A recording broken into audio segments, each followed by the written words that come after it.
Thanks.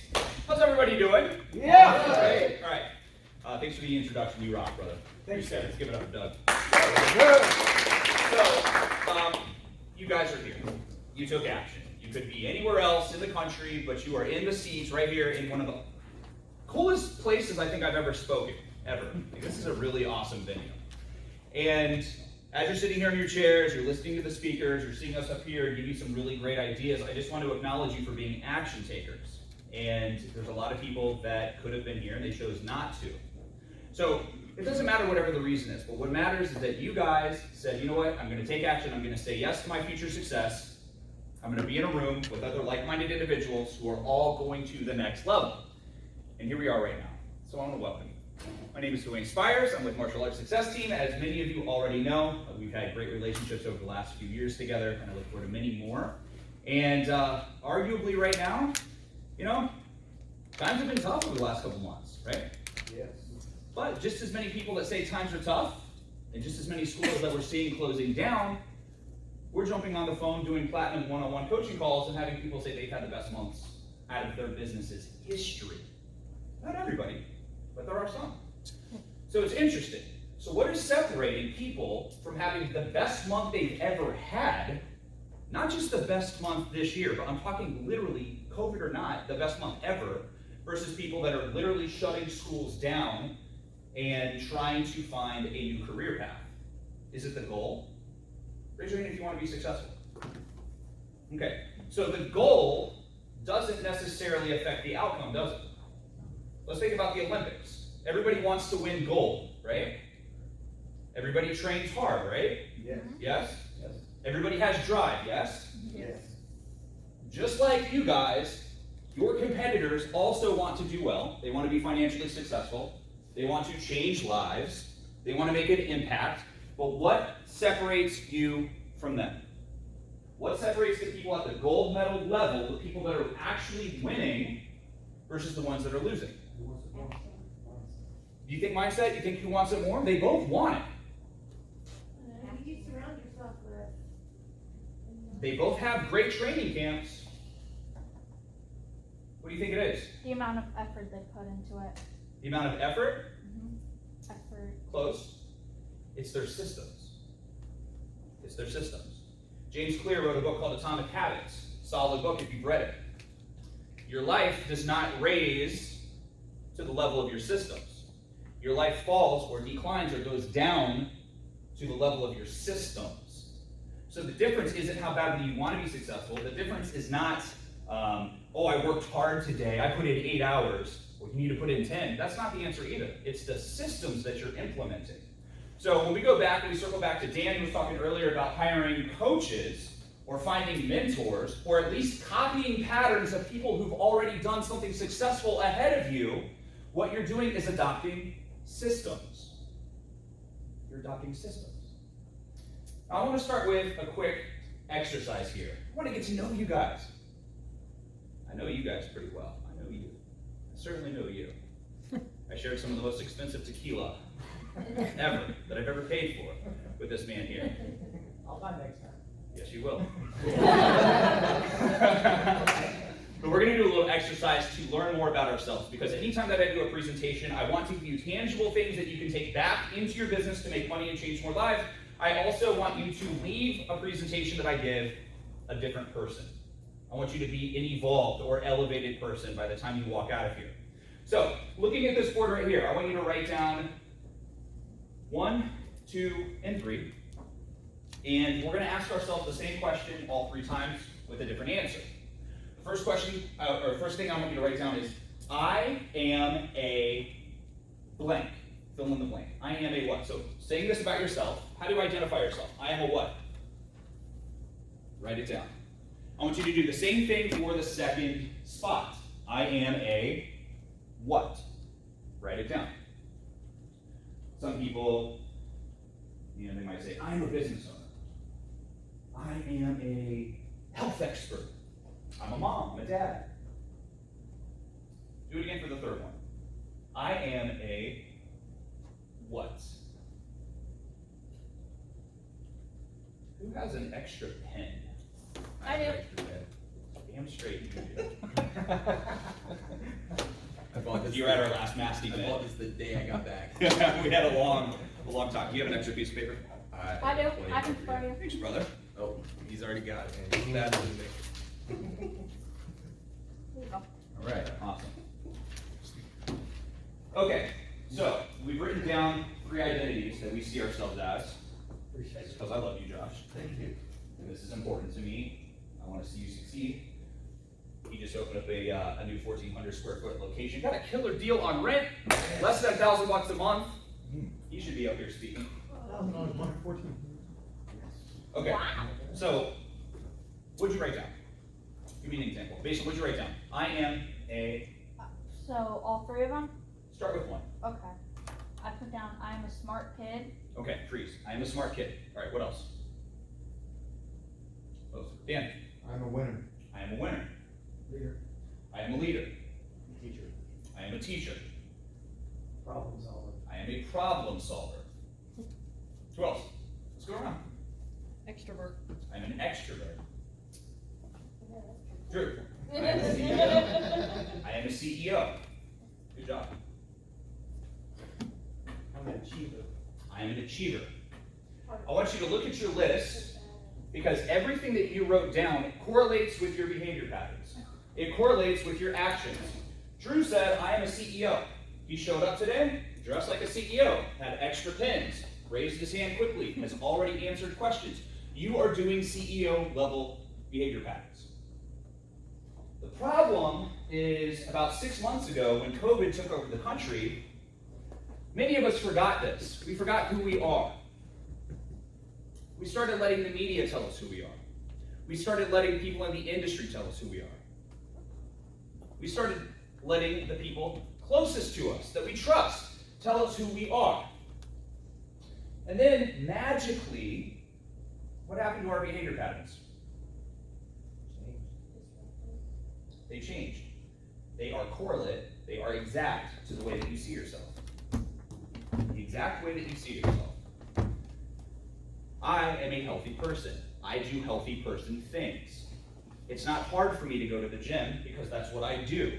It's not hard for me to go to Panera Bread with Chris and eat a salad with chicken because that's what I do.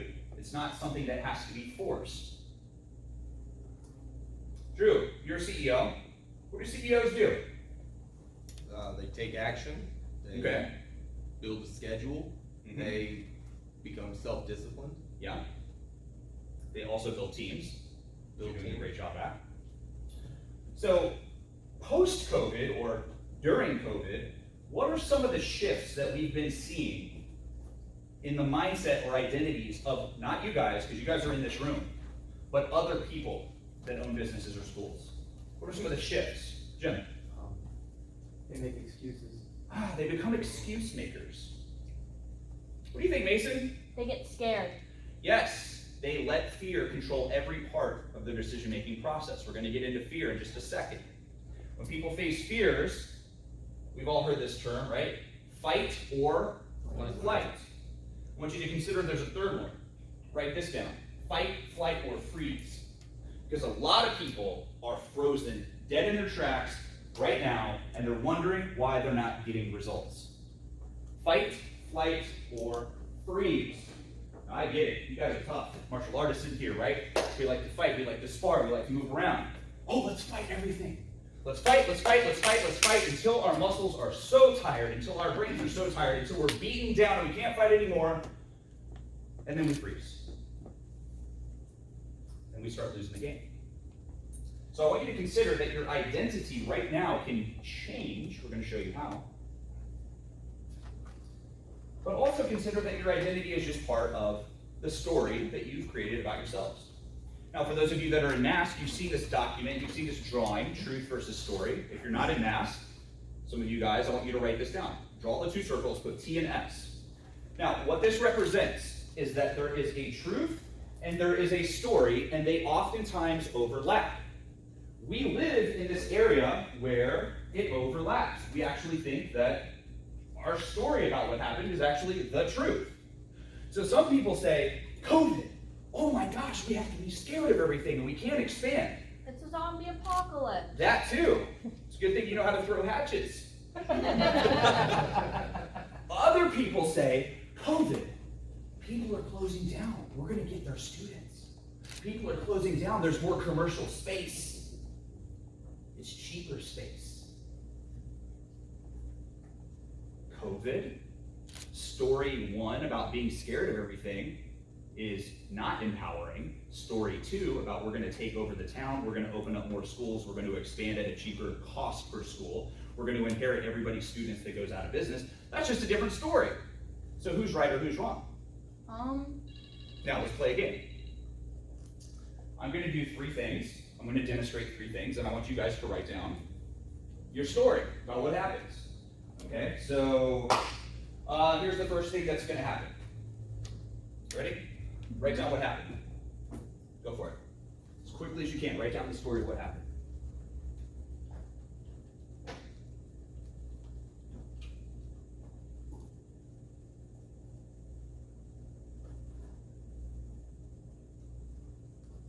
All right, here we go. Number 2. This is what's happening.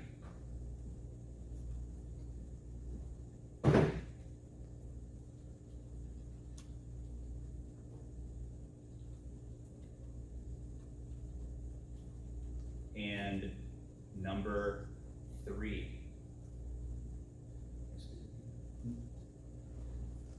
Number 3. What happened? Write those 3 down.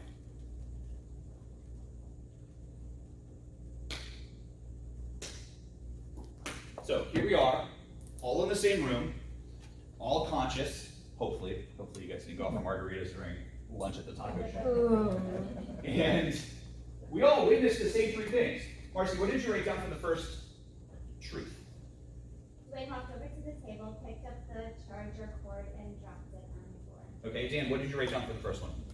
Duane dropped the phone charger. Okay, there were 2 different stories, right? Correct. Drew, what did you write down for the first one? Duane dropped something. Something. Who doesn't even care? I couldn't see what it was. That's fair. So 3 different stories. We're all in the same room. We're all conscious adults watching the thing happen live in front of us. Whose story is right and whose story is wrong? Several. What if I have a story of I walked over, picked up something with my left hand and dropped it? That's a different story. Am I right? Yes. And you're wrong? No. They're all right. Or are you right and I'm wrong? Are we all right? Are we all wrong? They're all right, they're just different stories. Exactly. What'd you write down for the second one? That you didn't recycle. That I didn't recycle. Josh, what'd you write down for the second one? Threw a can away. I threw a can away. Okay. So, if Josh said Duane threw the can away, people go, okay. If Jim says Duane's not a recycler, that's 2 different outcomes, right? Same truth that happened, 2 different stories. Who's right and who's wrong? Are they both right? Are they both wrong? Which one's better? Which one's worse? Or does it not even matter? His is better.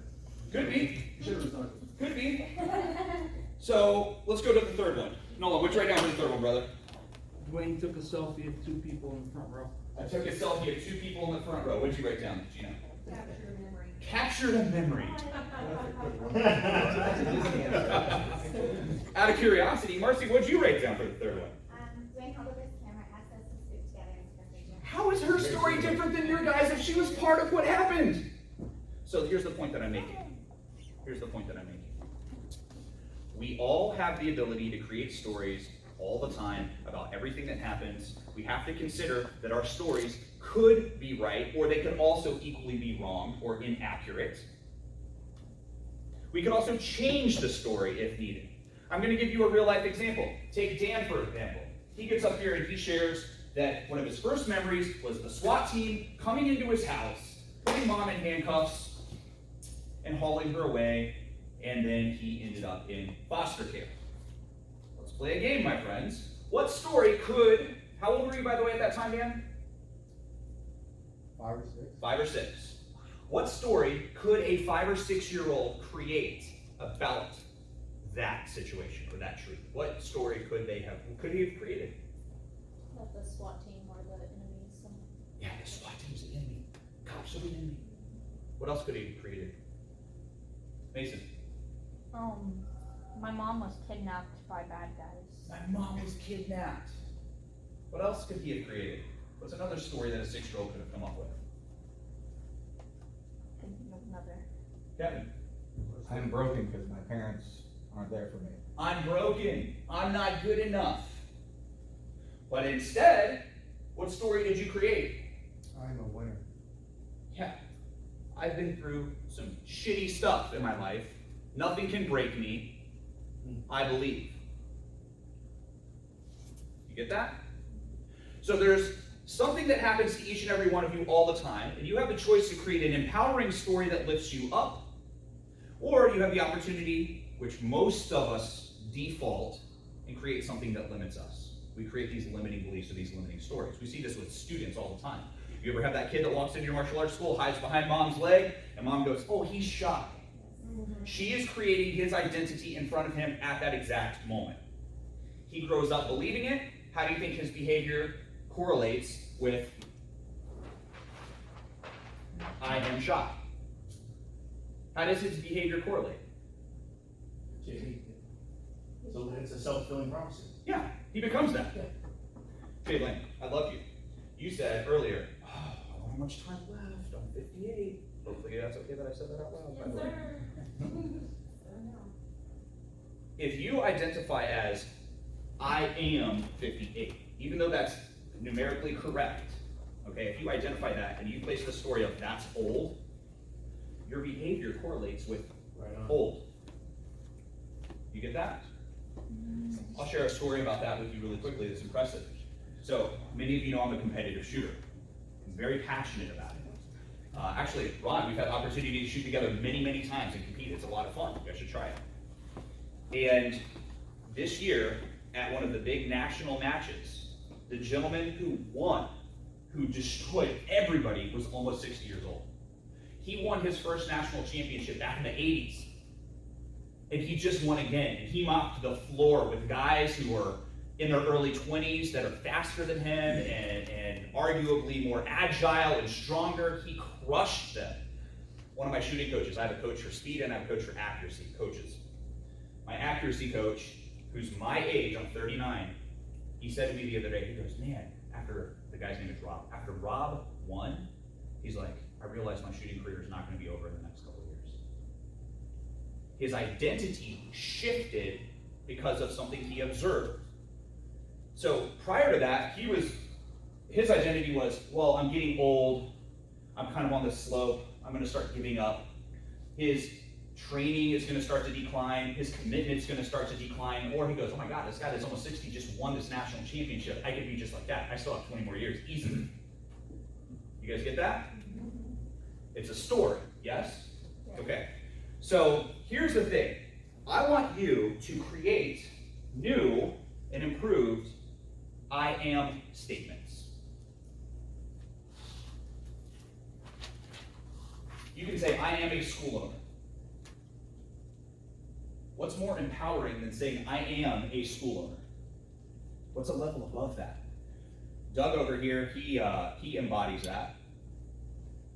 I guarantee you, if we talked long enough, he would write down, I am an entrepreneur. It's number 3 on my list. Was that number 3? Yes, sir. As an entrepreneur, you can own more than one business. As an entrepreneur, you can own something other than a school. So if you identify as I am a school owner, you are going to do school owner things. It locks you in that box. You guys get that? You want to become a millionaire one day? Sometimes you got to go outside of that box. So changing the way that we talk about ourselves, changing that story about ourselves creates different results. Now, I want you to write down 3 words. The top word, outcomes. Underneath it, write down habits. Write down systems next to it. So you have outcomes, habits, and systems. And then underneath that, write down identity.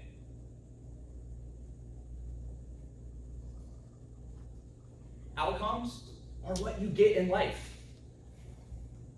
Anytime that I speak on these giant stages, especially in multi-industry events, you get a lot of these entrepreneurs in there, they're like, I want to become successful, I want to have a 7 or 8 figure or 9 figure business, I want to go huge.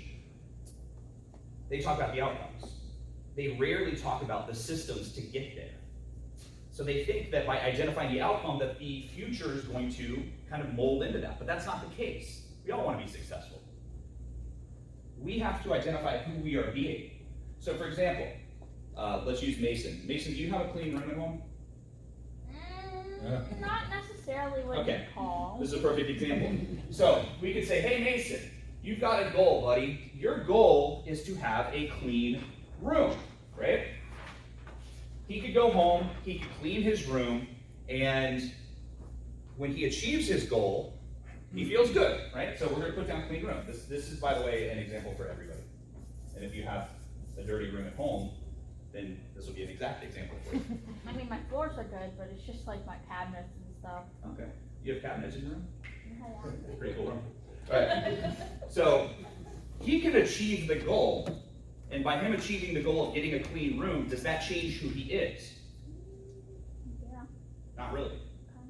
He achieves the goal, he feels good about it, but unless he is a clean person, or he identifies as somebody who always has a clean room, what's going to eventually happen to the room? It's going to get dirty again, right? It's going to get dirty again.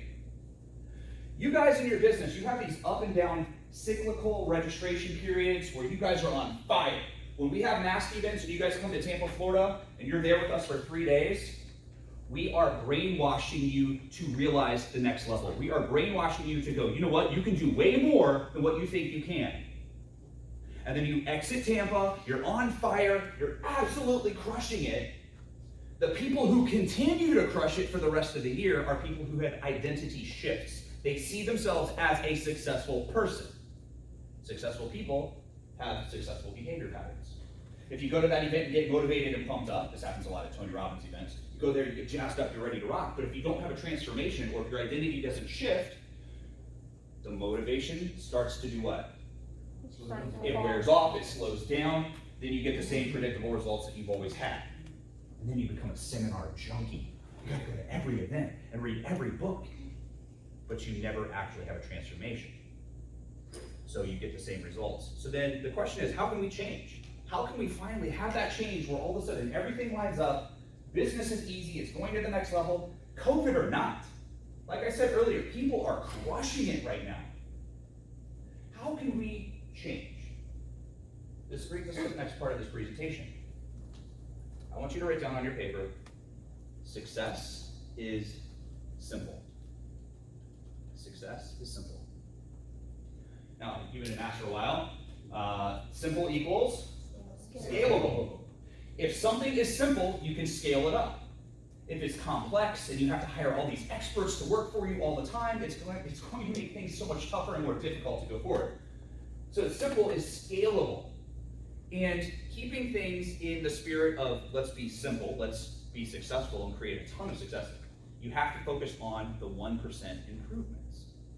We've talked a lot about this, but let's go a little bit more into the science behind it of how simple this actually is. If you want to get in shape, what can we do? Work out. How often? At least 3 times a week. Okay, 3 times a week. You do that after a while, what will you see? Results. Results.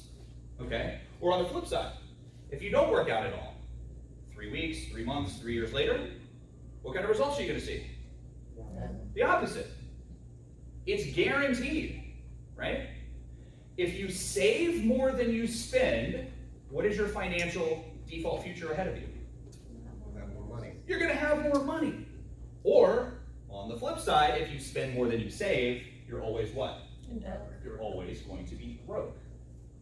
So we have to look at this. Anytime that we want to level up in life, it is a 1% improvement every single day. Kaizen, it's been said today, right? We improve every day by 1%. We don't have to make these leaps and bounds, crazy jumps ahead. We just have to be better tomorrow than we were yesterday. We can do things today that allow us to improve by 1%.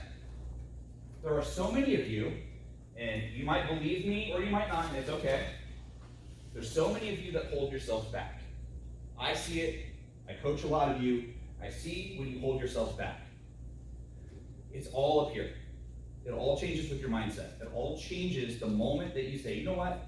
I am going to focus on the systems and not the goals. I'm going to focus on what I can control and what I can do every single day versus the outcome. Because right now, you know who's in control of a lot of the outcomes?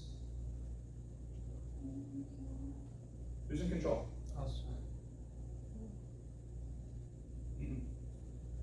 Government entities. Yep. Look at all of the government. I want to use the term interference. You know, it's not easy for business owners right now. It hasn't been. Never will be. But just as easily as I say it's not easy, that doesn't mean that we can't win. We just have to play a different game. We have to think outside of the box. We have to do different things, right? So like I said earlier, you can shift your identity to say, you know what, we can be successful. We just have to do things differently. Change that I am statement about yourself. So by identifying these 1% improvements, you develop new habits. Here's where people fail. They go, oh, I'm gonna work out for 30 days. And then at the end of the 30 days, they go, I saw a little bit of results, but it's not a ton. And then what do they eventually do? They stop. They stop, right? They stop. There's a plateau that starts to happen. The people that are successful know that that plateau exists, and they know that they have to blast through that plateau before they jump to the next level. And overnight success is actually 10 years in the making. It really, truly is. People don't see the boring stuff that you guys do every single day to build the foundation that gets you to the next level. They don't see it. They just see that exponential jump at the end. So you have to be careful, because if you're the type of person that loses motivation because you're not constantly seeing results this fast, you're going to hit that plateau, and predictably, you're going to quit. And you're going to go back to ground one. So I want you guys to be expecting that plateau and blast through it. Now, if we talk about how we're going to fail, we're going to give up when that plateau happens, or we recognize it, we blast through it, but also based on the people that you associate with. And we talked about this at the last live event that we hosted, if you hang out with 5 wealthy people, you're probably going to be the 6th. If you hang out with 5 healthy people, you're probably going to be the 6th healthy person of that group. If you hang out with 5 broke people, you are going to be what? Broke. The 6th broke person. If you hang out with 5 people who drink every day, what are you probably going to do? Be a drinker. Yes, you're probably going to drink every day. We can form the top 5 circle that we hang out with. So I want you to identify those winners and you keep them close to you. They don't have to live in your same town. We all know what Zoom is, right? Anybody invest in Zoom before it jumps? Yes. You did? Awesome. Awesome. I wish I did. I missed that one. Yeah, for sure, for sure. All right, number 6 here. I want you to identify your priorities. So a lot of people, they create goals in their life, and their goals are outcome-based. They don't really align with their priorities.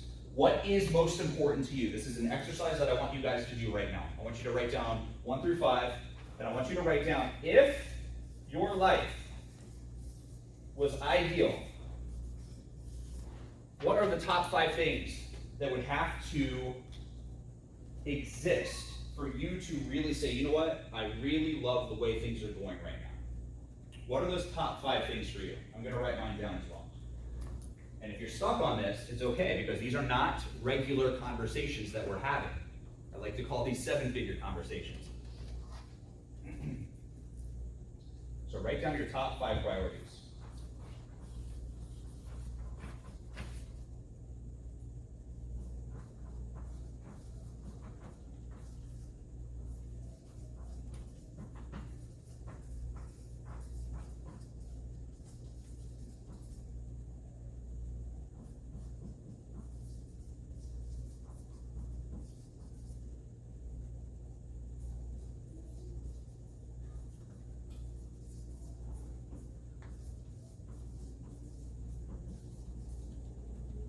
All right. Who identified their top priority? Who's got it? Done. Freedom of time. Freedom of time. Okay, what else? This is going to be a big breakthrough opportunity for many of you if you've never done this exercise before. You'll really start to question why your goals exist. You'll start questioning, why did I pick this goal over that goal? Dan, what about you? Be a better leader. Be a better leader. All right, is that your top priority? Be a better leader. Okay, awesome. All right, give me one more person. Josh, what about you, brother? Be a better father. Be a better father. How many kids do you have? One. One, how old? 7. 7, boy, girl? Little boy. And his name? Timothy. Timothy, 7-year-old Timothy, awesome. Okay, so for me, mine is health. The way I justify this is if I'm not healthy, I probably won't be on this earth that long. So I have to live healthy so I can be here for my family. Now, what's interesting about 3 and 4, these actually used to be switched. So number one, you can switch priorities. You can replace priorities as things evolve and you go to the next level. You can cross them out, you can do whatever you want. Initially, education was more important than business success. And the reason for that is I always had this belief that I needed more education to go to the next level. Oh, I've got to read the next book. I've got to go to the next super show. I'll be successful after that event. Yep, that's what I'm going to do. But then there's another event. But then there's another event, Ron. Dang it, what am I going to do now? Go to that one. I got to go to that one. I have all these things that I want to accomplish, but I got to wait for that next event. Oh, then Simon Sinek just created a new book. I got to read that book. I'm gonna wait. I'm gonna read his book first, then I'm gonna get to work. Oh, but then the super show again. I got to go to that again. You guys see what I'm saying? So it got to the point where I had this aha moment where I said, yes, I still have to continue to learn, but I have to prioritize taking action. That's why I was able to switch over business success on top of education. Taking action, Lauren always likes to say, take imperfect action is better than perfectly taking no action. Right?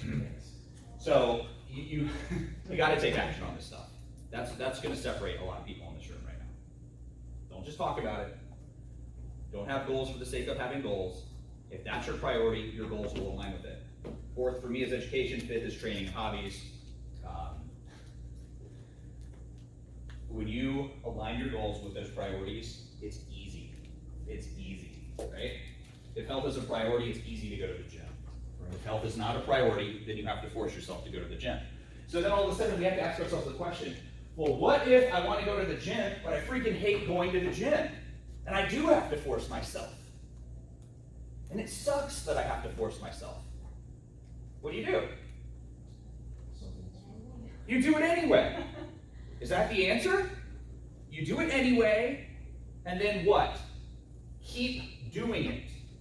Keep doing it. When you continue to do something over and over and over, it becomes a what? Habit. A habit. When you have consistent habits, it alters your what? Results. Your results. You have consistent habits, it alters your results. It alters, ultimately, your what? Identity. Your identity. See how it's all connected? So there's people in here that have this fixed identity. I am the struggling school owner. I am the school owner in this tiny town. Who cares? None of that matters. That's just your story about it. So then it comes down to a point where, especially now in COVID, I got heavily criticized for this. How dare you have your clients tell they're marketing their summer camp and their after school program. How dare you, Duane? That's irresponsible. So what? Because their vote doesn't matter.